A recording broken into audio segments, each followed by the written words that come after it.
Hello guys, स्वागत है आपका आपके अपने चैनल बालाजी क्लासेस में।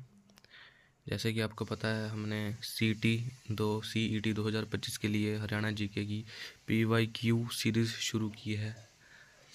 बुक से आज तक बुक आती है 6 इयर्स पीवाईक्यू, जिसमें त्रुटि रहित बुक है। उस बुक से हम आपको करवा रहे हैं पीवाईक्यू।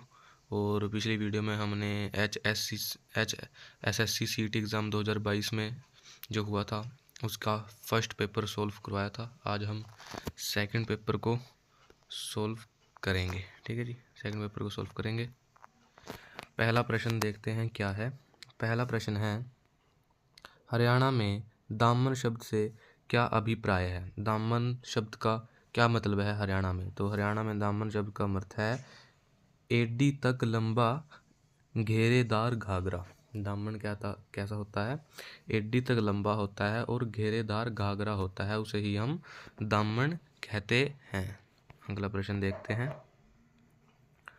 अगला प्रश्न है, दूसरा प्रश्न, निम्नलिखित में से कौन सा हरियाणा का सबसे छोटा राष्ट्रीय राजमार्ग है? कौन सा है सबसे छोटा राष्ट्रीय राजमार्ग? NH 148A। कौन सा है? NH 148A सबसे छोटा राजमार्ग है। हरियाणा का सबसे छोटा राष्ट्रीय राजमार्ग NH 148A है। ठीक है जी, NH 148A है। वह सबसे लंबा है NH 9।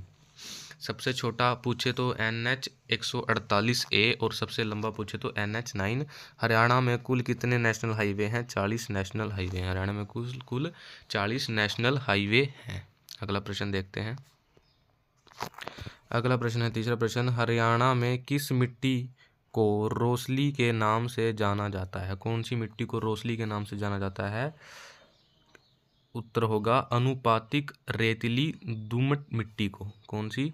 अनुपातिक रेतीली दोमट मिट्टी को रोसली के नाम से भी जाना जाता है। इसकी व्याख्या देख लेते हैं। व्याख्या में है, अनुपातिक रेतीली दोमट मृदा को या फिर मिट्टी को स्थानीय भाषा में रोसली भी कहा जाता है। ठीक है जी, यह मृदा दोमट मृदा बलुई दोमट मृदा का मिश्रण है। ठीक है जी, किसका मिश्रण है? मृदा दोमट बलुई दोमट मृदा का मिश्रण है। यह मृदा मिट्टी हरियाणा राज्य के हिसार में पाई जाती है, भिवानी में, रेवाड़ी में, गुरुग्राम में तथा झज्जर के कुछ भागों में पाई जाती है। ठीक है जी, अगला प्रश्न देखते हैं। प्रश्न नंबर 4, हरियाणा की महारा गांव जगमग गांव योजना का संबंध किससे है? उत्तर देखते हैं।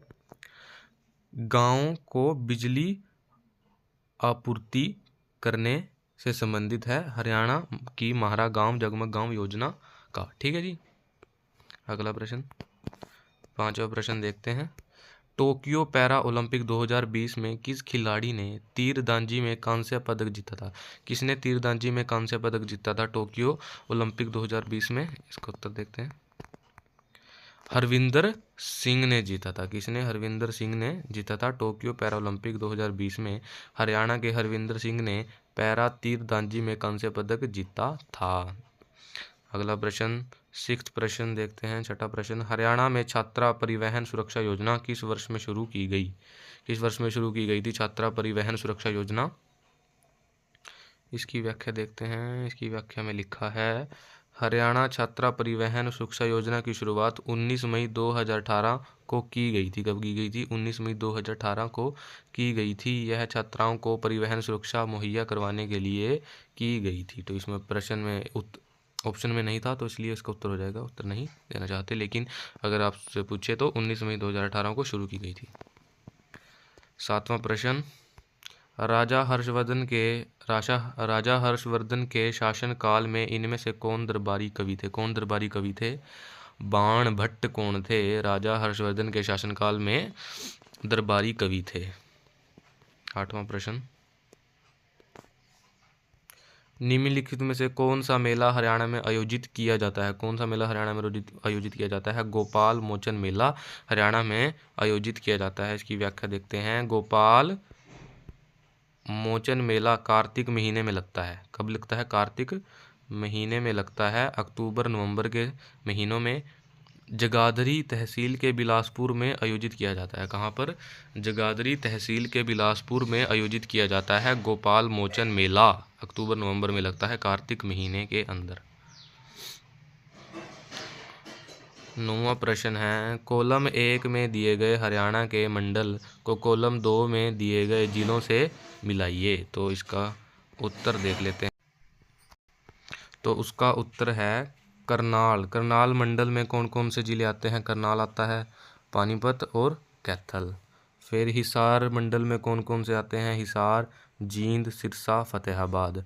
अंबाला मंडल में कौन कौन आते हैं? अंबाला आता है, यमुनानगर, पंचकुला, कुरुक्षेत्र। रोहतक मंडल में आते हैं रोहतक, भिवानी, चरखी दादरी, सोनीपत। गुरुग्राम में आते हैं गुरुग्राम, महेंद्रगढ़, रेवाड़ी। फरीदाबाद में फरीदाबाद, पलवल, नूंह। तो 6 मंडल हैं, करनाल, हिसार, अंबाला, रोहतक, गुरुग्राम, फरीदाबाद। और ये इनके ज़िले करनाल में करनाल आता है, पानीपत आता है, कैथल आता है। हिसार में हिसार आएगा, जींद, सिरसा, फतेहाबाद। अंबाला में अंबाला, यमुनानगर, पंचकुला, कुरुक्षेत्र आएगा। रोहतक मंडल में रोहतक, भिवानी, चरखी दादरी, सोनीपत आएंगे। गुरुग्राम में गुरुग्राम आएगा खुद, महेंद्रगढ़ आएगा, रेवाड़ी आएगा। फरीदाबाद में फरीदाबाद आएगा, पलवल आएगा और नूंह आएगा। ये आप जो याद करना इम्पोर्टेंट है। ठीक है, अगला प्रश्न देखते हैं। 10वां प्रश्न क्या बोलता है? हरियाणा के औद्योगिक परीक्षण संस्थानों ITI, ठीक है जी, तथा तकनीकी शिक्षा संस्थानों में कितने प्रतिशत सीटें बालिकाओं के लिए आरक्षित है? ITI में कितनी सीटें बालिकाओं के लिए आरक्षित हैं? 25% सीटें। ठीक है जी, 25% सीटें हरियाणा की ITI। अगला प्रश्न देखते हैं, 11वां प्रश्न। हिसार से आने वाली शिवांगी पाठक का संबंध किस खेल से है? डैश खेल से है। तो किस खेल से है? पर्वतारोहण से। किसे? पर्वतारोहण से शिवांगी पाठक का संबंध है, जो कि कहाँ से है? हिसार से है। व्याख्या देख लेते हैं इस प्रश्न की। हिसार की रहने वाली शिवांगी पाठक पर्वतारोही है। उन्होंने मात्र 16 वर्ष की उम्र में, कितनी? 16 वर्ष की उम्र में माउंट एवरेस्ट फतेह करके नया कीर्तिमान स्थापित किया था। इन्हें राष्ट्रपति रामनाथ कोविंद द्वारा 22 जनवरी 2019 को बाल शक्ति पुरस्कार भी दिया गया था। कौन सा पुरस्कार मिला था शिवांगी पाठक को? बाल शक्ति पुरस्कार 2019 में। किस द्वारा? राष्ट्रपति रामनाथ कोविंद द्वारा। अगला प्रश्न, 12वां प्रश्न देखते हैं। 12वां प्रश्न है, Indian institute of management IIM Rohtak की स्थापना किस वर्ष में हुई थी? IIM की, इंडियन इंस्टीट्यूट ऑफ मैनेजमेंट की स्थापना 2009 में हुई थी। कब हुई थी? 2009 में हुई थी। 13वां प्रश्न देख लेते हैं। 13वां प्रश्न है, सर छोटू राम ने दिल्ली विश्वविद्यालय के किस महाविद्यालय से अपनी स्नातक की उपाधि प्राप्त की? छोटू राम ने जो दिल्ली विश्वविद्यालय है उसके कौन से महाविद्यालय से अपनी स्नातक की परीक्षा प्राप्त की थी? देख लेते हैं इसका उत्तर। इसका उत्तर है सेंट स्टीफेंस महाविद्यालय से सर छोटू राम ने अपनी स्नातक की परीक्षा प्राप्त की थी। अगला प्रश्न, कुरुक्षेत्र विश्वविद्यालय की नींव भारत के किस राष्ट्रपति ने रखी थी? कुरुक्षेत्र विश्वविद्यालय की नींव, ठीक है जी, तो किसने रखी थी? डॉक्टर राजेंद्र प्रसाद ने नींव रखी थी कुरुक्षेत्र विश्वविद्यालय की। 15वां प्रश्न है, हरियाणा में शारदा देवी का मेला कहाँ लगता है? शारदा देवी का मेला अंबाला में लगता है। हरियाणा में शारदा देवी का मेला अंबाला में लगता है। अगला प्रश्न देखते हैं, 16वां प्रश्न।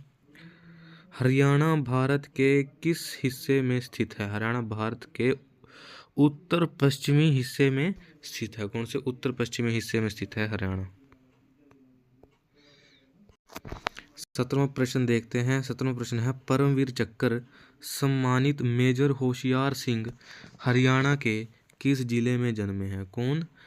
होशियार सिंह, जिन्होंने परमवीर चक्र मिला है, वो कहाँ से, किस जिले में जन्मे हैं? सोनीपत जिले में जन्मे हैं। ठीक है जी, होशियार सिंह कहाँ पर जन्मे हैं? सोनीपत जिले में जन्मे हैं और उनको परमवीर चक्र से भी सम्मानित किया गया है। क्लियर है? 18वां प्रश्न। 18वां प्रश्न है, हरियाणा का भौगोलिक क्षेत्र कितना है? कितना है हरियाणा का भौगोलिक क्षेत्र? 44,212 किलोमीटर स्क्वायर। ठीक है जी, आसान सा प्रश्न था।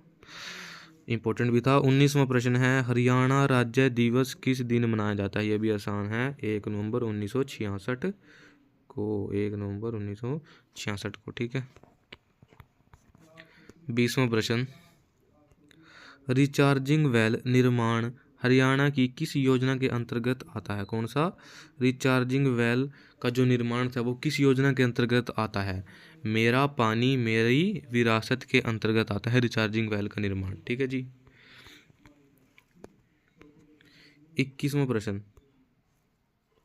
21वां प्रश्न है, हरियाणा लौकिक ठाली बैठी नान काटड़े मुंडे का अर्थ? किसका? ठाली बैठी नान काटड़े मुंडे का अर्थ क्या है? इसका अर्थ देख लेते हैं। इसका अर्थ है उपयोगी कार्य की अनुपस्थिति में अनुपयोगी कार्य करना, ठीक है जी। मान लो कोई जरूरी काम है उसमें बेतुका काम करना, उसको कहते हैं ठाली बैठी नान काटड़े मुंडे का, ठीक है जी। अगला प्रश्न 22वां प्रश्न देखते हैं। सूरजकुंड अंतरराष्ट्रीय शिल्प मेले का आयोजन पहली बार किस में हुआ? किस वर्ष में हुआ था? सूरजकुंड अंतरराष्ट्रीय शिल्प मेला, ये जो सूरजकुंड अंतरराष्ट्रीय मेला है इसके ऊपर प्रश्न आते रहते हैं। तो इसका पहली बार आयोजन किस वर्ष में हुआ था? 1987 में हुआ था। इसके बारे में आपको थोड़ा पढ़ना चाहिए। हाँ, ये इंपॉर्टेंट बात है। सूरजकुंड अंतर्राष्ट्रीय शिल्प मेले का पहली बार आयोजन वर्ष 1987 में किया गया था। 2013 में इसको अंतर्राष्ट्रीय घोषित किया था। कब किया था घोषित? ये क्वेश्चन आता है भी 2013 में सूरजकुंड मेले को अंतर्राष्ट्रीय घोषित किया था। 23वां प्रश्न, याकुल्ट उत्पादन इकाई हरियाणा में कहाँ स्थित है? सोनीपत में। कहाँ स्थित है? सोनीपत में। 2007 में स्थापित हुई थी। 24वां प्रश्न, हरियाणा राज्य के गठन से लेकर दूसरी बार किस वर्ष में राष्ट्रपति शासन का आरोपित किया गया था? किस वर्ष में राष्ट्रपति शासन को आरोपित किया गया था? 1977 में। कब किया था? 1977 में लगा था राष्ट्रपति शासन। अब पूरा पढ़ लेते हैं। 3 बार राष्ट्रपति शासन लग चुका है हरियाणा में। पहली बार लगा था 21 नवंबर 1967 में, ठीक है जी। दूसरी बार लगा था 30 अप्रैल 1977 में। तीसरी बार लगा था 6 अप्रैल 1991 में, ठीक है जी।